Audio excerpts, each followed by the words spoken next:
Bonjour à chacune et à chacun, bienvenue à la célébration confinée de l'église protestante évangélique d'Ecterne. Bienvenue chers frères et sœurs qui êtes des habitués de notre église, c'est toujours une joie de pouvoir se retrouver dimanche après dimanche. Bienvenue aussi en particulier à vous si c'est la première fois que vous participez à une de nos célébrations, que vous ayez été invité par un ami ou simplement que vous soyez tombé sur cette vidéo par les hasards de YouTube. Soyez les bienvenus, comme nous le disons dimanche après dimanche. Pas besoin de partager nos convictions pour participer à une de nos célébrations. Nous sommes heureux de pouvoir vivre ce moment avec des personnes qui sont curieux, qui se posent des questions sur Dieu peut-être, qui se demandent qui est Jésus, ou simplement qui sont curieux de savoir à quoi ressemble une célébration protestante évangélique. Donc bienvenue à chacun au nom de notre Seigneur Jésus-Christ. Alors bon, je vous dis bienvenue, mais d'une certaine manière, vu que vous êtes confortablement installé dans votre canapé ou dans un bon fauteuil, l'Église vient chez vous, vous accueillez l'Église chez vous. Donc, au nom de l'Église d'Ecterne, merci de votre hospitalité virtuelle. D'ailleurs, si vous voulez vous saluer les uns les autres, vous pouvez le faire via le chat YouTube, qui est sur la droite de la vidéo, ou vous pouvez sinon vous envoyer des SMS, des messages WhatsApp pour vous dire bonjour les uns les autres. Et tout est possible avec le monde virtuel pour pouvoir pallier la distance physique. Le thème général de la célébration de ce matin, c'est la confiance et la joie. Confiance que si nous sommes disciples de Christ, Dieu est avec nous. Confiance que ce que la Bible dit sur Dieu est vrai. Confiance dans la capacité de Jésus à nous sauver si nous sommes disciples de Christ. Et cette confiance génère de la joie. La confiance en Dieu procure de la joie. Pendant l'heure qui vient, nous allons célébrer notre Dieu ensemble. Nous allons le célébrer par des chants, par des prières, par des lectures de la Bible, puis nous aurons un temps d'enseignement biblique également, puis de nouveau quelques chants et prières.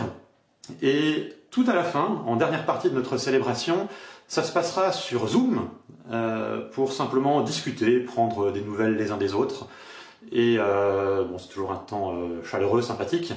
Et même si vous connaissez personne dans notre église, si vous êtes connecté à la diffusion live sur YouTube ce matin, n'hésitez pas à nous rejoindre sur Zoom, on sera heureux de faire votre connaissance. Je vais commencer en priant. Je vous invite à prier. Notre Dieu, nous voulons te remercier de pouvoir nous retrouver ce matin pour te célébrer ensemble. Nous sommes séparés physiquement, mais en tant qu'Église du Christ, nous formons un même corps spirituel, quelle que soit la distance qu'il y a entre nous. Aide-nous ce matin par ton Saint-Esprit à ressentir cette communauté pendant notre célébration. Nous te prions de nous donner faim et soif de toi. Nous te prions de renouveler notre joie en toi. Peut-être que parmi nous ce matin, il y a des personnes qui ont le cœur lourd, des personnes qui sont affectées par la maladie, des personnes qui ont perdu un être cher il y a peu de temps et qui sont dans le deuil. Nous te prions, ô notre Dieu, de les réconforter et que cette célébration puisse leur faire du bien d'une manière ou d'une autre.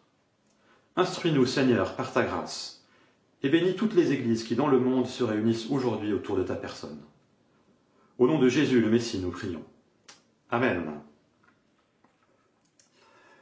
Je vous propose une première lecture dans la Bible, dans le livre des Psaumes, au chapitre 31, versets 1 à 9, et on lira également les versets 24 et 25 à la fin, qui sont à la fin du psaume. Donc psaume 31, un psaume écrit par le roi David il y a environ 3000 ans, et qui exprime une profonde confiance en Dieu. Donc si vous avez une Bible, ou une Bible sur papier, ou à côté de vous, ou une Bible sur votre smartphone, je vous invite à prendre le texte pour suivre la lecture, ou vous pouvez simplement écouter la lecture que je vais faire maintenant.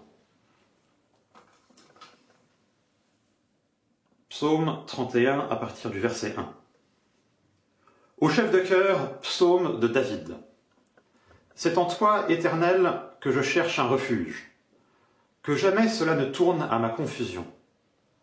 Toi qui es juste, délivre-moi. Tends l'oreille vers moi. Viens vite, viens me délivrer. Sois pour moi un rocher entouré de murailles, une solide forteresse où je trouverai le salut. Oui, tu es pour moi un rocher, une forteresse. À cause de ce que tu es, toi, tu me guideras et tu me conduiras. Du piège que l'on m'a tendu, tu me feras sortir, puisque tu es ma forteresse. Je remets mon esprit entre tes mains.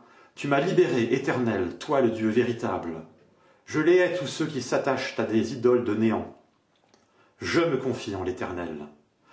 Ton amour me fait jubiler. Il me remplit de joie, puisque tu as vu ma misère, que tu as porté attention à ma grande détresse. Tu ne m'as pas abandonné au pouvoir de mes ennemis, et tu m'as mis au large. Verset 24. Soyez remplis d'amour pour l'Éternel, vous qui lui êtes attachés. L'Éternel garde ceux qui lui sont fidèles, mais il punit sévèrement les arrogants. Soyez forts et prenez courage, vous qui vous attendez à l'Éternel. Une confiance profonde en Dieu. Confiance profonde en Dieu alors que le psalmiste est en train de vivre des choses difficiles, des choses qui le conduisent à avoir des émotions particulièrement dures. On voit ça en particulier dans le verset 7 qui mérite une petite explication. Je les hais tous ceux qui s'attachent à des idoles de néant. Je me confie en l'Éternel. Dans la Bible, le plus grand des commandements, c'est d'aimer Dieu de tout notre cœur, de toute notre âme, de toute notre pensée, de toute notre énergie, et d'aimer notre prochain comme nous-mêmes. Un des très beaux commandements qu'il est très bon de se rappeler très souvent. Mais parfois, notre vie est difficile et on ne vit pas les choses qu'on aimerait vivre, on ne vit pas les choses qu'on vit comme on aimerait les vivre aussi. Et les auteurs de la Bible reconnaissent cette réalité. Si vous lisez l'Ancien Testament, la première partie de la Bible, vous tomberez sur parfois des récits qui sont très durs ou des paroles qui sont très dures. Parce que les textes de la Bible décrivent le monde tel qu'il est. Et le monde tel qu'il est, c'est pas un monde où tout est rose. C'est un monde où il y a du mal, où il y a de la souffrance. En grande partie à cause de nous, à cause du mal que nous faisons, à cause de la dureté de notre cœur. Mais fort heureusement, la parole de Dieu ne s'arrête pas à ce constat sombre. Il y a un espoir, elle nous donne de l'espérance, un espoir qui vient de Dieu. Verset 8. Ton amour me fait jubiler, il me remplit de joie, puisque tu as vu ma misère, que tu as porté attention à ma grande détresse. Dieu est aux côtés de ses enfants. En Jésus, Dieu a porté attention à notre misère. Et par l'œuvre de Jésus à la croix, il nous apporte le salut, l'espérance et l'amour. Nous allons maintenant chanter un chant de confiance en Dieu. Un chant qui est tout à la fois une invitation et une promesse pour chacun d'entre nous. Chantons ensemble.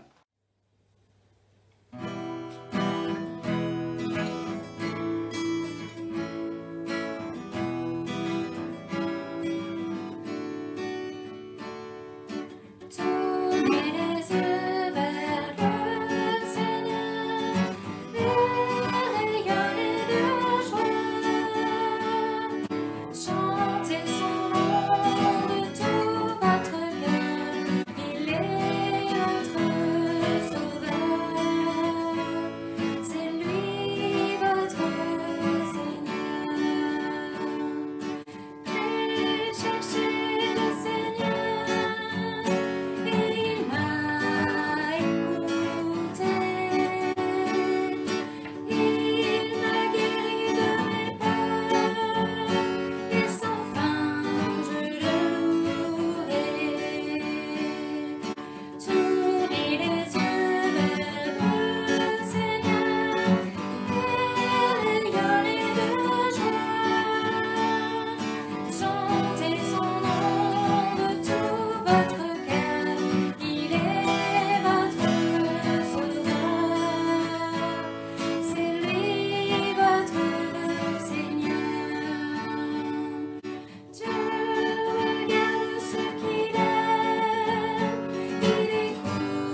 Merci à notre pasteur Marc-Étienne et à Nathalie pour ce chant.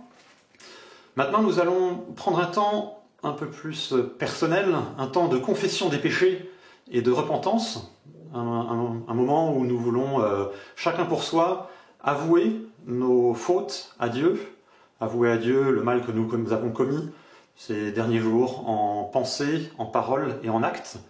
On va prendre le temps aussi de demander pardon à Dieu et de lui exprimer le fait que nous avons le désir de ne plus recommencer.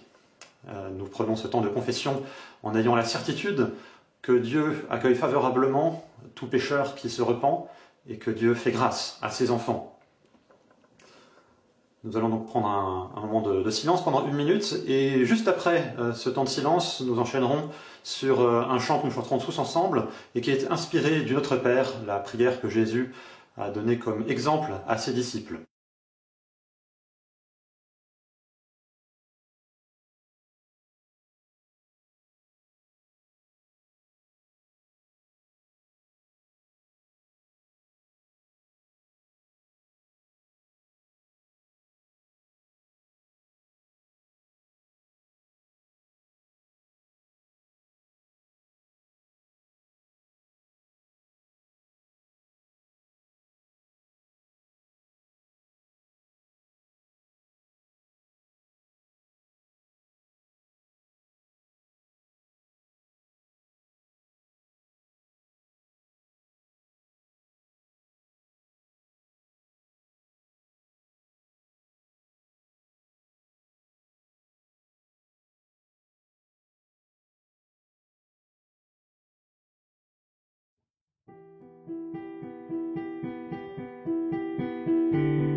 Que ton règne vienne, que ton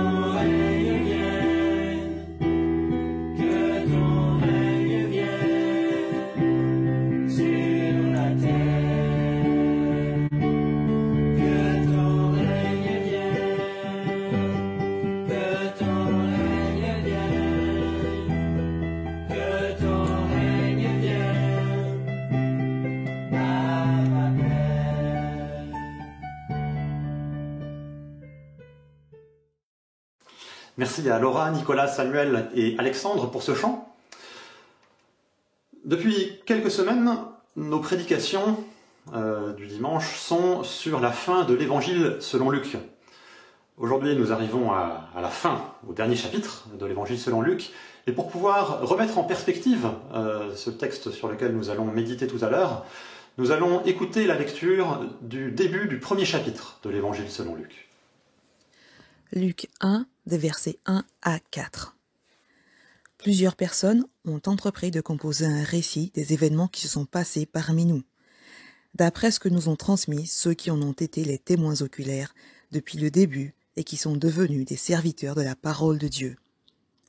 J'ai donc décidé à mon tour de m'informer soigneusement sur tout ce qui est arrivé depuis le commencement et de te l'exposer par écrit de manière suivie, très honorable Théophile. Ainsi, tu pourras reconnaître l'entière véracité des enseignements que tu as reçus. Merci Erika. Et maintenant nous allons écouter le texte sur lequel notre pasteur Édouard va prêcher, et c'est notre jeune frère Nicolas qui va en faire la lecture. Mais juste avant de laisser la place à Nicolas puis à Édouard, je voulais juste rappeler que pour les enfants et les collégiens, des activités vous ont été envoyées par courrier électronique. Et si vous ne les avez pas reçues cette semaine et que vous souhaitez les recevoir dans les prochaines semaines, n'hésitez pas à envoyer un message à edouard@stern.fr.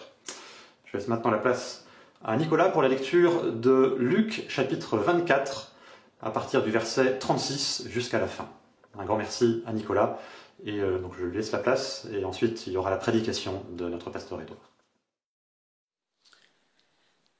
Pendant qu'ils s'entretenaient ainsi, Jésus se trouva au milieu d'eux et leur dit « Que la paix soit avec vous. » Mais ils furent saisis de crainte et d'effroi, croyant voir un esprit.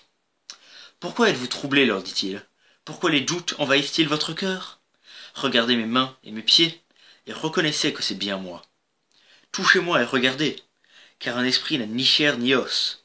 Or vous voyez bien que j'en ai. » Tout en disant cela, il leur montra ses mains et ses pieds. Mais ils étaient si heureux qu'ils ne parvenaient pas à croire et restaient dans l'étonnement. Alors il leur demanda « Avez-vous quelque chose à manger ?» Ils lui présentèrent un morceau de poisson grillé. Il le prit et le mangea sous leurs yeux. Puis il leur dit « Voici ce que je vous ai dit quand j'étais encore avec vous. Il faut que s'accomplisse tout ce qui est écrit de moi dans la loi de Moïse, dans les prophètes et dans les psaumes. » Là-dessus, il leur ouvrit l'intelligence pour qu'ils comprennent les Écritures.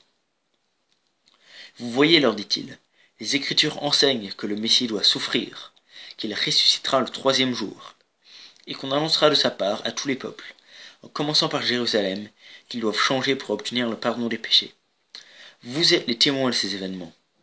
Quant à moi, j'enverrai bientôt sur vous ce que mon Père vous a promis. Vous donc restez ici dans cette ville, jusqu'à ce que vous soyez revêtus de la puissance d'en haut. » Par la suite, il les emmena hors de la ville jusqu'aux environs de Béthanie, et là, élevant ses mains, il les bénit. Pendant qu'il les bénissait, il les quitta et fut enlevé au ciel. Quant à eux, après l'avoir adoré, ils retournèrent à Jérusalem, le cœur rempli de joie. Là, ils se retrouvaient à toute heure dans la cour du temple pour louer Dieu.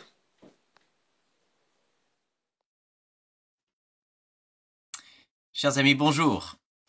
Merci à Nicolas pour cette lecture. Je vous invite à garder ouvert, si possible, une Bible avec Luc chapitre 24, la fin du chapitre ouvert devant vous. Votre ami Dupont vient de vous annoncer la nouvelle. Il a gagné au loto. Euro-million, et donc ça veut dire qu'il est richissime. Vous vous en doutez. C'est peu probable parce que, comme tout le monde le sait, jouer au loto, c'est un jeu de dupes. La probabilité de mourir foudroyé est plus élevée que la probabilité de gagner au loto. Dupont, il peut raconter des histoires. Sauf que, il vous invite à prendre l'apéro, et il n'habite plus dans ce 31 mètres carrés exigu à la Porte Dorée, mais un 200 mètres carrés dernier étage avenue Foch. Tiens. Quelques jours plus tard, il vous propose petite balade en campagne, c'est pas le confinement, on peut faire ça. et au lieu de venir vous chercher sur son petit scooter pourri d'il y a 20 ans, il arrive en Bugatti. Ok, un autre truc là. La semaine d'après, vous l'appelez. Ouais, salut, comment ça va? Vous entendez le bruit des vagues derrière? Il y a l'eau, il y a la mer là. Et il lui dit, ah, je suis désolé là, je suis aux Seychelles et il y a mon instructeur de kitesurf qui m'attend, je dois y aller. Il y a un moment où finalement vous allez vous dire, ah, peut-être qu'il a raison. Peut-être que Dupont a bel et bien gagné au loto.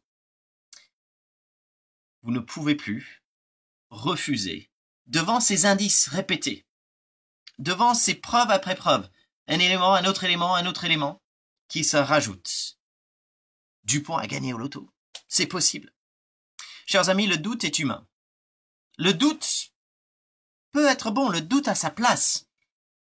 Si c'est réagir à quelque chose d'improbable et essayer de prendre du recul, si c'est réfléchir, prendre le temps, utiliser son cerveau, raisonner, cela a sa place. L'invitation de l'évangile de Jésus n'est pas une invitation à fermer une partie de votre cerveau, à arrêter de réfléchir, à ignorer la raison. Au contraire. Luc invite tout lecteur à raisonner, à réfléchir, à comprendre avec recul, à prendre du temps. Luc chapitre 24. Alors je vous propose de revenir un peu au début du chapitre. Il y a deux femmes qui pénètrent dans la tombe et qui découvrent que Jésus n'est plus là. Et le texte nous dit qu'elles sont effrayées. Alors il y a des anges, des messagers de Dieu qui sont là. Mais verset 11, c'est plus important encore, elle va raconter la nouvelle aux apôtres et les apôtres trouvent les propos de ces femmes absurdes. Ils n'y croient pas du tout. Verset 12, Pierre il va là-bas, il va voir et lui aussi est étonné, surpris. Si on continue dans le chapitre, on l'a vu la semaine dernière, chapitre 17, Cléopas et son ami qui sont sur le chemin d'Emmaüs, ils sont attristés. Et verset 24, c'est intéressant, ils disent « Quelques-uns se sont rendus au tombeau, ils ont aussi trouvé les choses telles que les femmes les ont décrites, mais lui, ils ne l'ont pas vu. » Donc il y avait eu le témoignage des femmes, il y a eu le témoignage d'autres, et Cléopas et son ami ne croient toujours pas, alors qu'il y a plusieurs témoignages que le tombeau est vide. Et verset 25, Jésus leur dit, « Vous êtes bien lents à croire tout ce que les prophètes ont annoncé, hommes sans intelligence. » Vu les circonstances, on peut dire c'est humain, c'est compréhensible. Ils doutent, ils n'arrivent pas à croire, ils n'imaginent pas que quelqu'un ressuscite d'entre les morts. Les morts ne se relèvent pas. La résurrection physique n'était pas quelque chose de logique pour eux. C'est déjà le cas dans la première partie du chapitre 24, et on le voit dans notre section aussi. Verset 37, « Ils furent saisis de crainte et d'effroi, croyant voir un esprit, un fantôme. » Verset 41, encore, « Ils ne parvenaient pas à croire et restaient dans l'étonnement. » Luc nous le rapporte plusieurs fois dans ce chapitre, il insiste là-dessus. Les premiers témoins, les disciples, ceux qu'on appelle les apôtres, les envoyés, les ambassadeurs de Jésus-Christ, ils n'arrivent pas à croire leurs yeux, ils n'arrivent pas à croire le témoignage des femmes, des autres personnes. Ils ont beaucoup de mal. Et Luc nous l'explique très simplement, nous le montre. Chers amis, avez-vous déjà douté? Douté de Dieu, douté de son existence, douté de sa bonté, douté de vous-même? Vous êtes en bonne compagnie. On voit les apôtres ici. Moi, je peux vous dire, dans ma vie, j'ai lutté avec le doute à divers moments et de diverses manières. Le doute est humain. Et je n'irai pas jusqu'à l'éloge du doute, comme certains disent, mais on ne doit pas craindre ou nier le doute. On doit saisir l'occasion du doute. C'est une occasion de réflexion. C'est une occasion de se poser les bonnes questions. Qu'est-ce qu'on voit dans cette dernière section de Luc 24, les versets 36 à 53? On voit que devant des disciples craintifs, Jésus se révèle physiquement ressuscité. Il ouvre leur intelligence pour comprendre les Écritures avant de leur promettre l'Esprit et de les quitter. Face aux doutes des apôtres il y a 2000 ans, face à nos doutes encore aujourd'hui, Jésus propose 3 réponses. Luc nous propose 3 réponses dans ce texte. pour transformer des disciples craintifs, incertains, et en faire d'eux des ambassadeurs, joyeux et pleins de courage. Il y a ces 3 éléments clés. C'est encore vrai aujourd'hui. Et Jésus nous les propose encore aujourd'hui. Sa résurrection physique. Deuxièmement, révélation biblique. Et troisièmement, retour christique. Résurrection physique, révélation biblique, retour christique. Et la conséquence, c'est confiance et joie. Nous allons voir ça ensemble. Résurrection physique. Jésus arrive parmi eux. Il leur dit, verset 36, que la paix soit avec vous. Et là, il leur montre ses blessures. Il mange un bout de poisson avec eux. Il est physiquement là, physiquement ressuscité. C'est pas un fantôme. Ça n'aurait pas dû être une surprise, en fait. Ça n'aurait pas dû les prendre au dépourvu. Jésus avait parlé de cela. Le Dieu de la Bible est un Dieu de création, il a créé l'univers. Donc, par principe, il peut aussi créer un nouveau monde, il peut recréer. Créer un monde qui ressemble au nôtre, mais qui est radicalement différent, qui est éternel. Un monde où la mort n'existe plus, où le mal est vaincu. Jésus est le pionnier, il est en quelque sorte ce premier-né d'un nouveau monde. Une nouvelle existence, une nouvelle réalité. C'est difficile à croire. Les apôtres ont eu du mal. Vous avez du mal aujourd'hui ? Les apôtres ont eu du mal. Mais les indices se sont accumulés. Les disciples avaient besoin de multiples indices. Il y avait les paroles de Jésus. Dans les évangiles, vous pouvez lire 3, parfois selon l'évangile 4 fois, mais dans les 3 ans de ministère, sans doute Jésus l'a dit plusieurs fois. Je vais à Jérusalem, je vais mourir, je vais ressusciter. Si Dupont vous dit « j'ai gagné au loto », on peut se poser des questions, on peut en douter. Si par la suite, Dupont montre avec des actes qu'il a maintenant des millions, alors qu'avant il ne les avait pas, il y a un moment où il faut reconnaître que ces paroles ont du sens. Verset 37 à nouveau. Donc fin du verset 36, que la paix soit avec vous, verset 37, mais ils furent saisis de crainte et d'effroi, croyant voir un esprit. C'était pas quand Jésus débarque et dit la paix soit sur vous et tout d'un coup il déborde de paix et de joie. Non, ils sont pleins de crainte et d'effroi. Et donc Jésus prend du temps. Il leur montre ses blessures. Il mange le bout de poisson avec eux. Il prend du temps pour montrer qu'il est bel et bien physiquement ressuscité et ça change tout. Cette affirmation historique, c'est une réalité physique, c'est pas une métaphore. Quand ça dit qu'il a mangé du poisson, c'est qu'il a mangé du poisson. La foi chrétienne se fonde sur une affirmation raisonnée qui dépend de multiples preuves, qui dépend de témoignages et de raisonnement. Résurrection physique, deuxièmement, révélation biblique. Alors c'était un élément clé la semaine dernière sur le chemin d'Emmaüs, cette idée que Jésus peut ouvrir les yeux pour voir dans les Écritures comment Dieu a préparé le chemin, toutes ces promesses, toutes ces structures et ces réalités de long terme avec le peuple de Dieu. Vous pouvez lire dans la loi, c'est la Torah, les 5 premiers livres, les prophètes, c'est les autres écrits, et les psaumes, c'est les écrits de sagesse, psaumes et proverbes. Voici ce que Dieu allait faire. C'est cohérent avec ce qui est déjà venu. Dupont, il peut affirmer qu'il a gagné au loto, mais s'il vous montre le ticket gagnant, s'il vous montre le reçu du tabac, si il a acheté sur son smartphone, il montre la vidéo du tirage au sort avec les numéros gagnants, c'est dit, c'est annoncé publiquement, il a le ticket avec les mêmes numéros, voilà, c'est logique, c'est cohérent. La résurrection, c'est l'accomplissement de paroles de Dieu, et tant de paroles de Dieu. Tant de textes dans la Bible en hébreu qui nous dirigent vers un roi qui va mourir et ressusciter. On a entendu le psaume 31, un psaume du roi David. Alors, c'est un récit qui parle du roi du peuple qui est attaqué et puis qui gagne une victoire. Et c'est une victoire par la puissance de Dieu. Défaite, victoire. Mort, retour à la vie. La révélation biblique est le fondement sur lequel notre confiance dans la résurrection physique est placée. Lisez pour vous-même les psaumes, en imaginant que les psaumes nous parlent d'un roi et que ce roi va être accompli, ce rôle de roi sera accompli par Jésus-Christ. Voici un roi qui doit sauver, qui sera attaqué, qui se trouvera au plus bas, au fond du trou. Mais après, Dieu va le relever, va le ressusciter, et il régnera.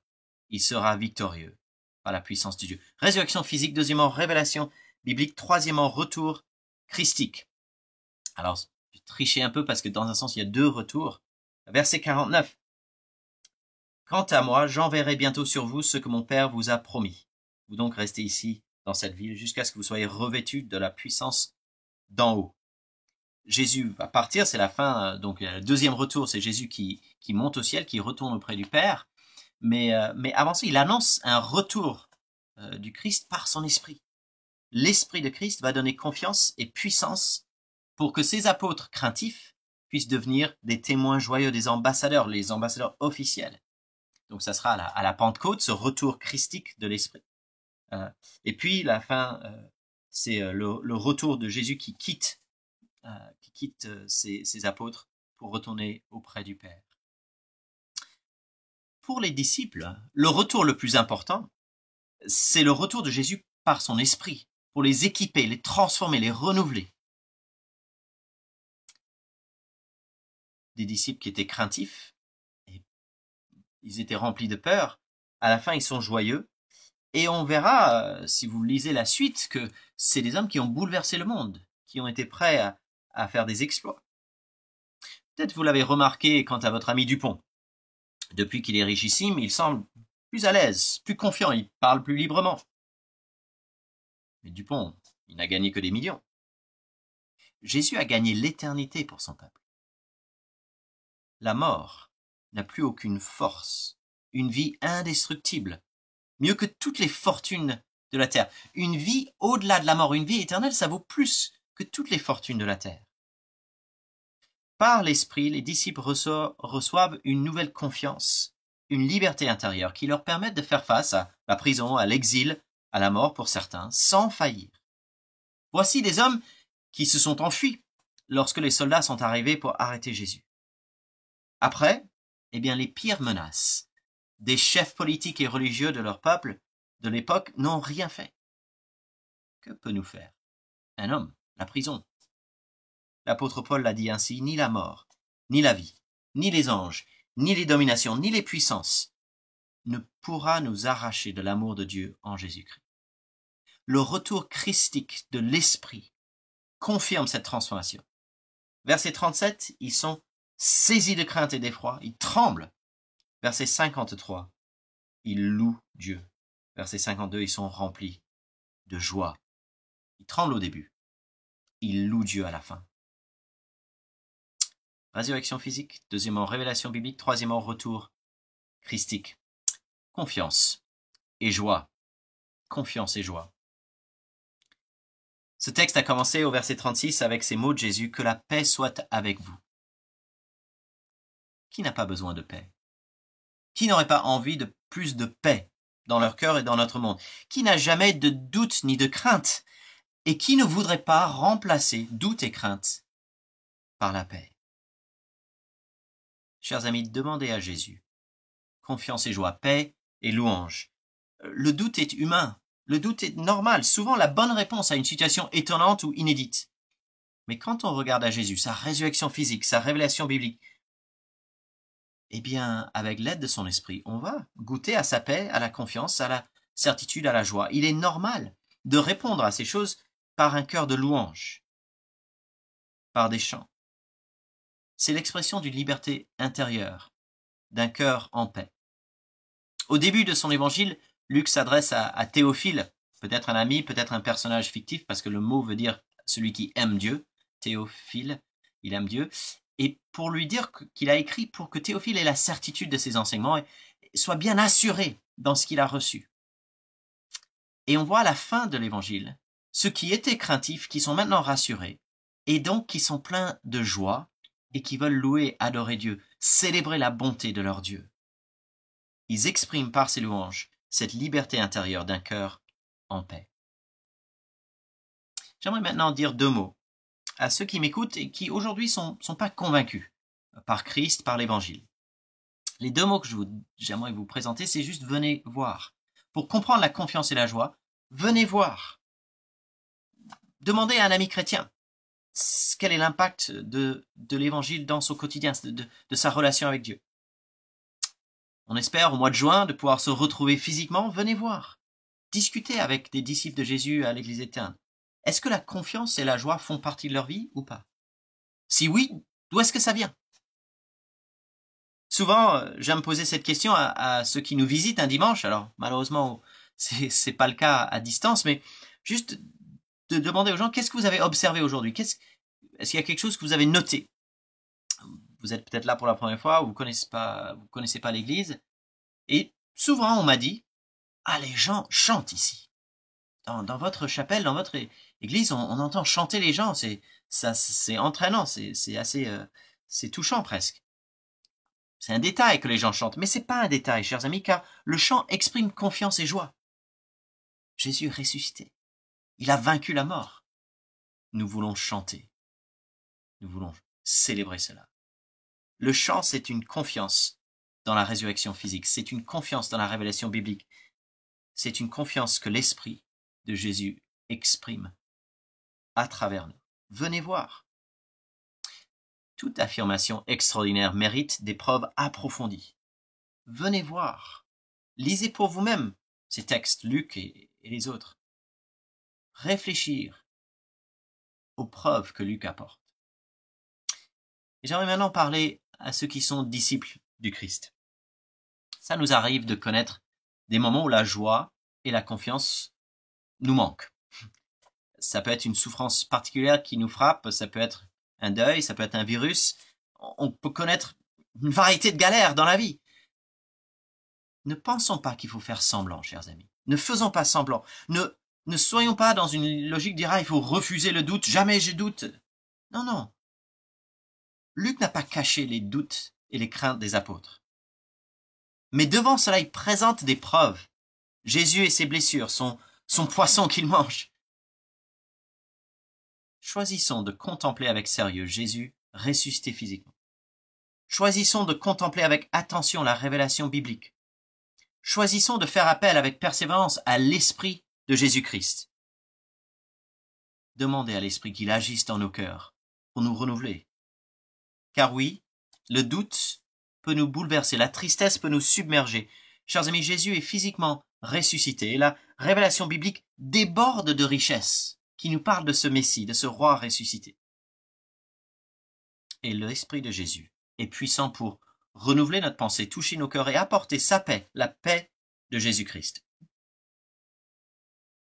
L'Esprit de Jésus est puissant pour transformer des disciples craintifs en ambassadeurs joyeux et courageux. 3 éléments qui forment un tout uni. Résurrection physique, c'est l'accomplissement des promesses dans la révélation biblique. Et bien sûr, c'est l'Esprit qui applique ces choses, et la résurrection, et les promesses, et la révélation, au cœur de celui qui écoute, qui réfléchit, et qui se laisse transformer. Au chapitre 24, au verset 32, la semaine dernière, on a vu ces 2 hommes sur le chemin d'Emmaüs avec Jésus. Jésus l'a physiquement ressuscité. Il est en train d'expliquer les Écritures, la révélation, et l'Esprit fait brûler les cœurs. Vous voyez comment ces 3 tiennent ensemble, ils sont unis. Dans Luc 24, avec la résurrection, nous avons un peu un schéma pour l'action ordinaire de Dieu. La mort est suivie de la vie. La défaite laisse place à la victoire. Ce qui peut nous sembler un mal, Dieu le transforme en bien. Un ami pasteur à Pau m'a raconté cette semaine que la fermeture physique de leur lieu de célébration a été un grand encouragement pour lui. Parce que des familles, des inconnus, des personnes, des voisins, des personnes qui ne connaissent pas, se connectent et regardent sur YouTube leur célébration. Et même son père, qui habite une autre ville, regarde le dimanche, mais aussi a commencé à assister aux petites études bibliques qu'il met en ligne dans la semaine. Voici son père qui jusque-là n'avait pas vraiment d'intérêt pour l'évangile. L'église meurt, elle est fermée. Non, l'église vit plus que jamais. Pour que la confiance et la joie remplacent les craintes et le doute. 3 clés essentielles. La résurrection physique, la révélation biblique, le retour christique, c'est-à-dire Jésus par son esprit qui vient créer confiance et joie dans les cœurs de tous ses disciples. Jésus qui vient par son esprit nous renouveler de l'intérieur. car le ressuscité est plus fort que la mort. Aujourd'hui encore, Jésus vous dit que la paix soit avec vous. Prions ensemble. Merci notre Dieu et Père pour cette parole de Luc. Merci pour la résurrection physique, la révélation biblique et le retour christique, l'œuvre de ton esprit pour nous transformer. Et nous prions, Seigneur, que dans nos moments de doute ou de crainte, que tu viennes par nos esprits fortifier nos cœurs et créer en nous une vraie confiance et une vraie joie, car Jésus-Christ est ressuscité. Nous te le prions au nom de Jésus. Amen. Merci Édouard pour ces rappels et ces exhortations. Et maintenant, je vous propose de chanter 2 chants en réponse à ce que nous venons d'entendre. Le premier, « Quel ami fidèle et tendre nous avons en Jésus-Christ » et le deuxième, « Venez le célébrer ». Et juste après ces 2 chants, nous aurons un temps de prière d'intercession, un temps où nous voulons prier pour notre monde, pour notre ville et pour notre Église. Chantons ensemble. Quel ami fidèle et tendre nous avons en Jésus-Christ, toujours prêt à nous entendre, à répondre à notre cri. Il connaît nos défaillances, nos chutes de chaque jour, sévère en ses exigences, il est riche en son amour. Quel ami fidèle et tendre nous avons en Jésus-Christ, toujours prêt à nous comprendre quand nous sommes en souci. Disons-lui toutes nos craintes, ouvrons-lui tout notre cœur. Bientôt ces paroles saintes nous rendront le vrai bonheur. Quel ami fidèle et tendre nous avons en Jésus-Christ, toujours prêt à nous apprendre à vaincre en comptant sur lui. S'il nous voit vrais et sincères à chercher la sainteté, il écoute nos prières et nous met en liberté. Quel ami fidèle et tendre nous avons en Jésus-Christ, bientôt il viendra nous prendre pour être au ciel avec lui. Suivons donc l'étroite voie en comptant sur son secours. Bientôt nous aurons la joie de vivre avec lui toujours.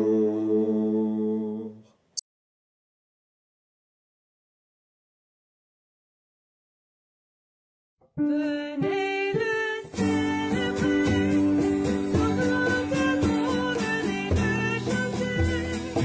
Le Fils de Dieu est venu, donner sa vie. Nous devons entendre, nature devrait partager ta joie. Nous aurons prendre ta main, un chant d'amour.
Nous prions.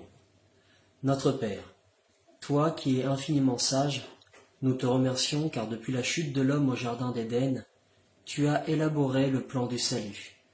Tu n'as pas voulu que nous soyons séparés éternellement de toi, et tu as tout mis en œuvre pour réparer nos fautes.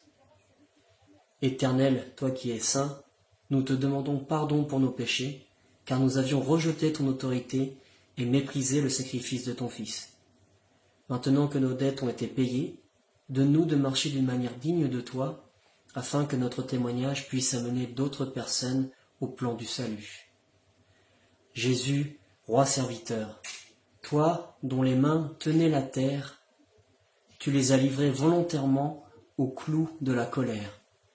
Ouvre nos yeux pour que nous voyions les témoins éternels de ton sacrifice, et que la joie de savoir que Dieu approuve celui qui croit en son Fils remplisse nos cœurs.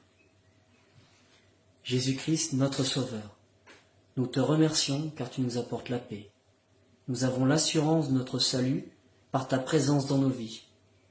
Donne-nous de passer du temps au quotidien avec toi et que tu ouvres notre intelligence à ta parole pour que nous comprenions ce que tu attends de nous ici-bas. Que de te savoir vivant et régnant avec le Père nous remplisse de joie. Éternel, toi qui formes des projets de paix et d'amour pour les hommes, nous te demandons que ta justice s'installe durablement dans nos cœurs et dans ceux de nos concitoyens. Nous serons alors nombreux ici à Paris et en France à louer ton nom. Dieu souverain, toi qui connais le destin des nations, nous te remettons notre pays la France, ainsi que nos voisins européens. Tu vois cette période de crise où chacun se confine. Les politiques divergent en fonction des États. Je te prie, Seigneur, que l'Europe reste unie, se structure et trouve des solutions pour le bien commun. Père, tu vois la période de déconfinement qui a commencé chez nos voisins et qui va démarrer chez nous. Nous te demandons d'accorder sagesse et discernement aux autorités pour trouver les solutions adéquates et l'intelligence collective pour que chacun agisse de manière appropriée et limite une deuxième vague de contamination. Pose ta main bénissante sur nos concitoyens qui souffrent et que, réalisant leur incapacité à contrôler les événements, ils s'en remettent à toi. Toi le seul qui peut agir et qui agit avec sagesse, justice et bonté. Enfin, Père, nous te prions pour notre monde, notamment les États-Unis. Tu vois les vives tensions qui y règnent, les visions politiques qui s'opposent et qui exacerbent la population. Protège nos frères et sœurs et qu'ils puissent être des artisans de paix. Nous te demandons aussi de poser tes mains bénissantes sur ceux qui souffrent, ceux qui subissent le confinement et qui vivent dans la pauvreté. Sois à leur côté pour qu'ils puissent voir ta lumière et qu'ils se tournent vers toi. Je te prie aussi pour ceux qui ont été atteints par cette maladie ou qui ont perdu un proche. Permets que les chercheurs puissent rapidement trouver un remède contre le coronavirus, que cette maladie permette aussi aux hommes de s'interroger sur la brièveté de la vie et qu'ils se tournent vers toi. Nous ne sommes que poussière, mais nous savons que nos vies sont entre tes mains. Seigneur, rien ne te surprend et rien ne t'échappe.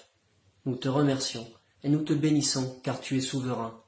Malgré tout ce qui se passe sur la scène internationale, c'est ton plan d'amour et de paix qui s'accomplira. Que ton règne vienne, Seigneur, le règne où la maladie n'est plus et où la mort n'a plus de pouvoir. Tu es réellement ressuscité et nous serons avec toi. Dans le nom de Jésus. Amen. Merci à Marie-Aude, à Laura, à Samuel et à Alexandre pour les chants, et merci à Timothée pour la prière. Maintenant, nous allons avoir un petit temps d'annonce. Dimanche prochain, 10h45, célébration en live YouTube, comme ce matin. Mardi soir, 20h, concert de prière. Nous voulons nous rassembler en église pour prier ensemble, chanter ensemble, nous édifier mutuellement par la prière et la louange, et par la parole de Dieu également. Le lien vous sera envoyé par email dans le mail de la semaine qui sera envoyé lundi. Si vous ne recevez pas le mail de la semaine, n'hésitez pas à envoyer un message à Edouard ou à mettre un message sur le formulaire qui est sur notre site internet terne.fr. Vendredi soir, soirée spéciale de formation théologique. On n'a pas trop l'habitude de faire ça, mais ça a paru une bonne chose aux anciens de l'Église de proposer quelques formations dans les prochaines semaines. Vendredi soir, le thème sera autour de l'apologétique. L'apologétique, c'est un mot un peu barbare pour parler de la défense de la foi. Comment répondre aux questions difficiles que peuvent nous poser nos amis, nos collègues, nos voisins, nos cousins qui ne partageraient pas notre foi. Donc venez à ce temps de formation. Là encore, le lien Zoom sera envoyé par courrier électronique. Et sinon, on voulait annoncer aussi que le 17 mai, dimanche 17 mai en soirée, nous aurons une soirée spéciale également sur les questions qui tuent le pasteur. Soirée de questions ouvertes, ouverte à tout le monde. Si vous avez des personnes de votre entourage qui se posent des questions sur la vie, sur Dieu, n'hésitez pas à les convier à ce temps tous ensemble. Les questions qui tuent, 3 petits points, le pasteur. Petit rappel également, alors quand nous sommes dans notre chapelle du 8 bis rue des Ternes, après les annonces, nous avons en général un temps d'offrande financière. Petit rappel que si vous souhaitez donner de l'argent, à faire un don financier à notre église, vous pouvez faire un virement bancaire, et il suffit de demander le RIB à Édouard. Pensez simplement à préciser votre nom et votre prénom dans le virement si vous voulez recevoir un reçu fiscal. Merci à chacun pour sa générosité continue. On sait que les temps ne sont pas forcément faciles sur le plan financier en ce moment, mais on veut continuer à soutenir fidèlement notre Église. Et bien entendu, l'offrande est totalement facultative. Si vous nous visitez, vous êtes nos invités, comme nous avons l'habitude de le dire. D'ailleurs, s'il y a des choses que vous n'avez pas très bien compris pendant cette célébration, n'hésitez pas à nous envoyer un message par mail ou par le formulaire sur le site terme.fr. Maintenant, je vous propose un dernier chant qui s'intitule « Ton témoin ».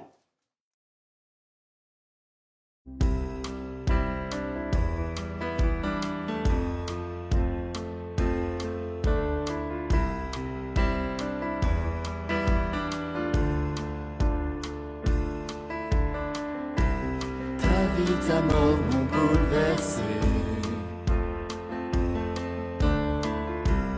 La croix ne t'a pas arrêté. Ta résurrection accomplie. Ce qui me rend libre aujourd'hui. Je serai ton témoin auprès de toute nation. Tu ne seras jamais loin quand j'annoncerai ton nom. Raconterai ta gloire, celle qui nous fait entrer dans le lieu de victoire où tu es élevé.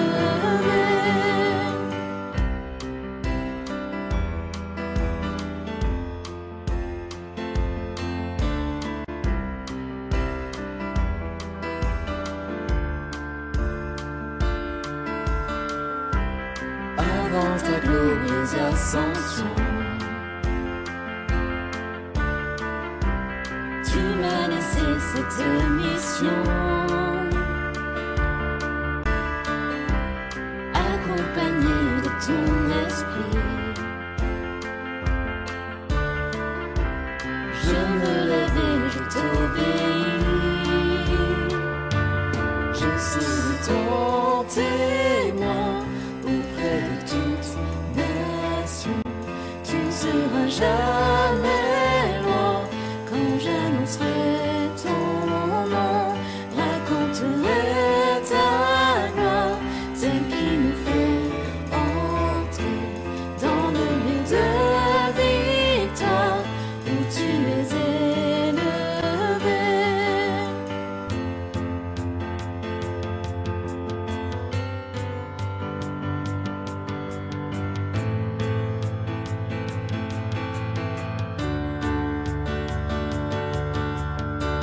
C'est avec une joie immense que je veux faire ta volonté, en communion à tes souffrances, déposant les miennes à tes pieds.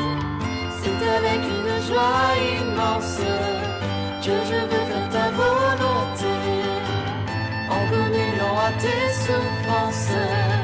déposant les miennes à tes